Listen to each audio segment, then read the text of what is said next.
এখনো তার প্রাসঙ্গিকতা এবং প্রয়োজনীয়তা রয়েছে, ভীষণভাবে রয়েছে। তার কারণ হচ্ছে যে স্বাধীন মতামত, স্বাধীন চিন্তাধারা প্রকাশের জন্য বাণিজ্যিক পত্র-পত্রিকা সেভাবে সেখানে জায়গা পাওয়া যাবে না। সেগুলো মূলত লিটল ম্যাগাজিনেই স্বচ্ছন্দভাবে প্রকাশিত হয়ে থাকে।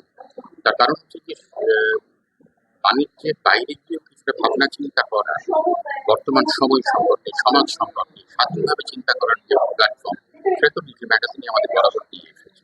ফলে এটা আরো এখন এটা প্রয়োজন বেড়েছে বলে তো এই ধরনের পত্রিকাগুলো এরা যেভাবে বের করে এখন তো প্রচুর মানে প্রতিযোগিতা বড় বাইরে বিশাল ব্যাপার। তো মানে এদের থেকে তো আমাদের আরো এগিয়ে আসা উচিত বলে মনে হয়। অবশ্যই লিটল ম্যাগাজিন কখনোই প্রচুর মানুষের কাছে পৌঁছবে না। হয়তো এক একটা গোষ্ঠী তারা বের করছে, হয়তো 100 জন 200 জন বড়জন মানুষের কাছে যায়।